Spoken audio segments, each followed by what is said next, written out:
My road was blocked over there. I think somebody's moving in or out. You can never really tell these days. Things move fast in Miami Beach, you know. Shops close and open. It's just, things are just going fast. I've spotted a very interesting deal on Amazon, and I'm this close to buying the item in question.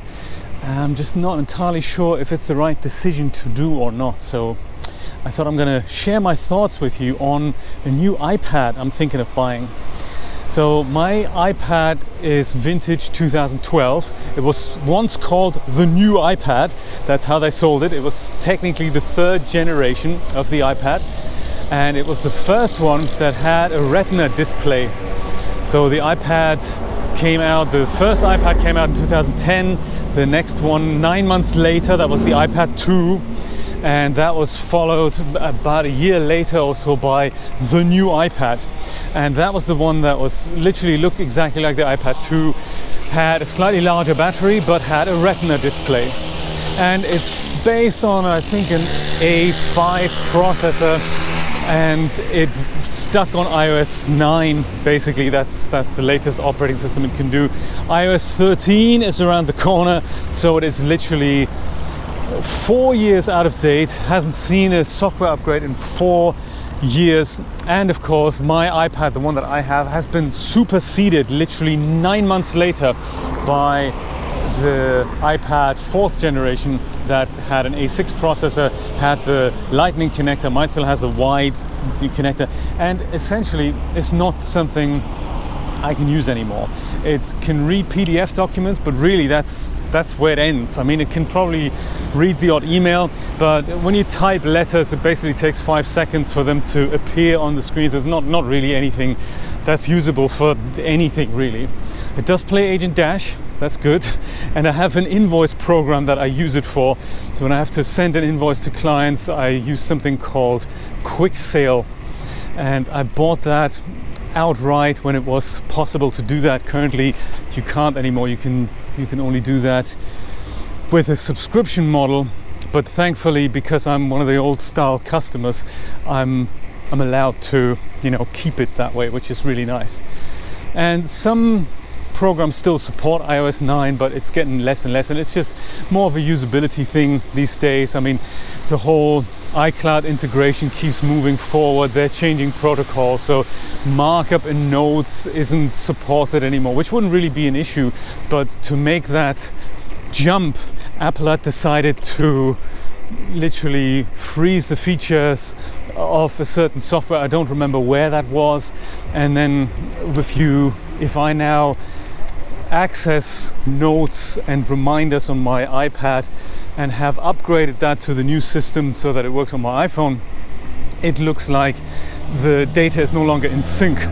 So, you know, annoying. It's not really anything that supports me anymore, sadly, even though the hardware itself could still be usable for something.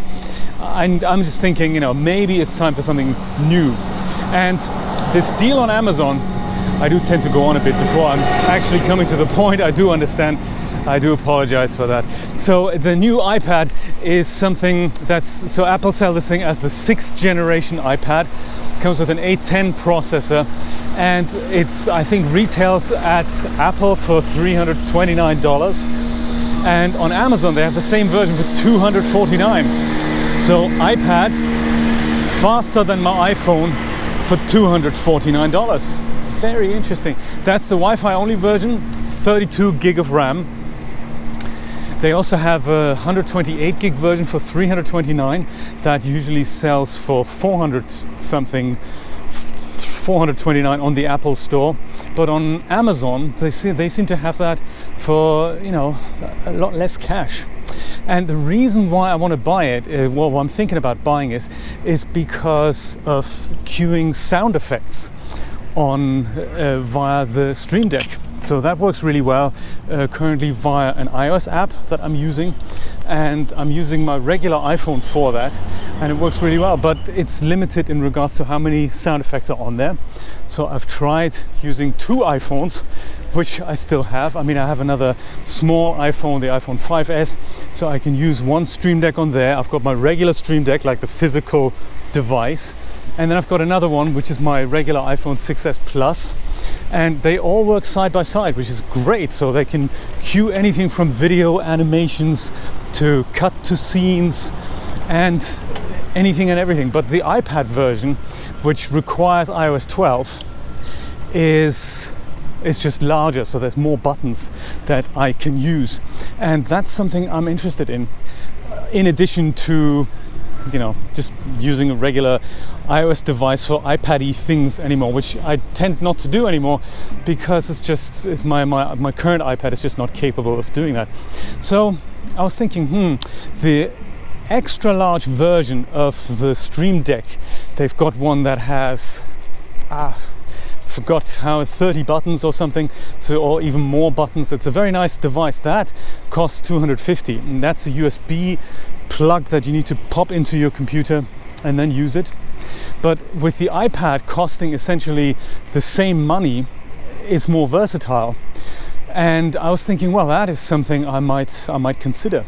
So I've made a bit of cash from Brian's audiobook. That's very nice. Thank you for paying me. I do appreciate that. We've worked out a deal to do this via Amazon because that's the least expensive way and the fastest way at the same time. PayPal take money, sending a check in the mail, that requires you to have cash. You can't really put it on a credit card that way, and so forth. So, you know, we decided, why don't we just do this via Amazon? It's pretty much instantaneously, and no one really takes a cut. So that's really nice, and I can use it for, you know, anything and everything. My original plan, and this is why I'm still mulling things over, my original plan was to buy a second RTX 2080 graphics card. There's also still a possibility, but I don't know, there's other things that are important, and with RTX cards coming down in price, it's one of those things, you know, you've gone used to working with a single card again, and life's okay. It's just, it was very painful having to do that when I licked the blood of the 2 cards, but now that I'm back to 1 card, it doesn't really, you know, it's not really that big an issue anymore. So anyway, this new iPad thing came up, and I was thinking out loud, perhaps this is something I should invest in. Maybe get the 128 gig version, so it makes video editing on the go possible. So I can shoot on my iPhone, I can shoot on GoPros, and then go and edit those things on that iPad when I'm traveling. That would be an interesting thing to do. Kind of a little laptop replacement. My laptop's old and heavy and doesn't really do things anymore beyond surfing the web and typing stuff. And so yes, that's what I was thinking. I might do that. So, but at the core of this thought that's holding me back to clicking that button instantly is, of course, Apple. We've seen it coming for such a long time, ever since Steve Jobs' death. Apple have lost their way. I didn't even know this, but Apple Watch, not something I'm into at all, but Apple Watch, super hyped. To me, it looks like they've had success with it. Not that I understand it, because last time I've worn a watch was when I was 12, and it was terrible. I'm really glad I don't wear a watch anymore. And so now it looks like Apple consider the watch to be not a success. They had anticipated it to be way more successful. They thought they're going to send out 10 times the amount of units on the first Apple Watch, and it was taking them by shock that the world didn't just melt away and that we didn't all buy Apple Watches. It's interesting. So kind of just goes to show the thinking that's going on behind the scenes there. Last time they came out with something really innovative, when was that? I can't even remember. I remember the iPad being pretty innovative, the iPhone being pretty innovative, but thinner, faster, and more expensive isn't really, that's not innovation. That's kind of just the natural progression of anything that just gets smaller and faster over time. It's just Moore's law, really, isn't it, to a certain extent? So that's not innovation when you say, whoa, this iPad is now, or this iPhone is now twice as fast, and the camera is now twice as good, and yeah, okay, it's now twice as expensive as well, guys. You know, don't forget that. It's now faster than a laptop. Yeah, okay, but what else can you show me? I guess that is what all the shareholders are a little bit concerned about, that this real new innovation isn't even there. The whole, we're gonna go metal full stop and we don't really care about supporting anything other than our own technologies anymore. That's not something new. That's not something that surprising. I mean, Apple have pulled that before. There is this thing called an indicator. Please use it, frickin' driver. Unbelievable. Just, you know, turns right without indicating. That's criminal offense, that. So anyway, that is just, you know, we've seen this coming. No longer having any NVIDIA card support, that's just something that's not really forgivable. They're unrepairable devices that they crank out that must be chucked in the bin literally after 3 years, because that's just they want to make sure you don't use devices beyond that lifespan anymore. All those things really keep me rethinking, do I need another iPad? I mean, I do very little on my iPad because it's slow and it's old, but at the same time,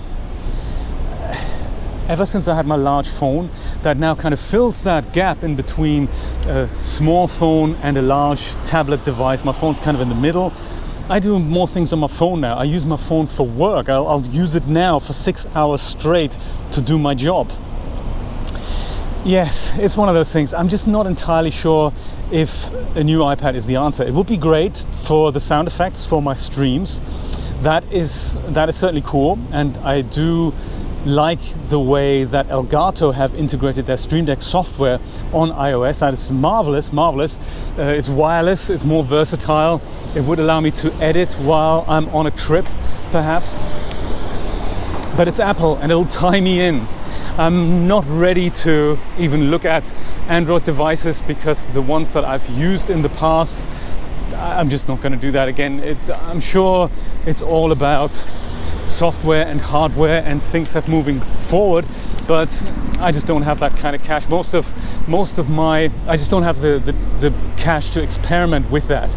You know, I think that's what's keeping me from trying an Android tablet out. And of course, Stream Deck isn't on Android right now.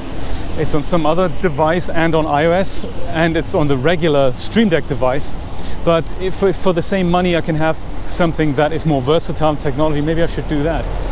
But seriously, I mean, in the past I wouldn't have thought twice about it, and I thought, wow, that's a cheap iPad, I'm gonna go and get it.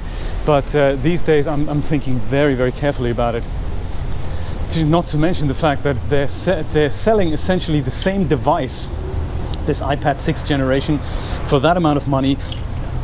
They're selling the same device with slightly upgraded specs also as the iPad Air for $300 more, and they're selling the same device essentially with tiny added spec there as something called the iPad Pro for another $200. So it's essentially they're making one device and selling it at 3 different price points just to get every demographic, but it's the same device. That's criminal. That's criminal. So those types of business practices, I'm just thinking, do I want to support a company like that? I want to support my streams, that's for sure. But streaming, that's another issue. I've discussed it in a previous video, so I may just hold off, even if it's a good deal.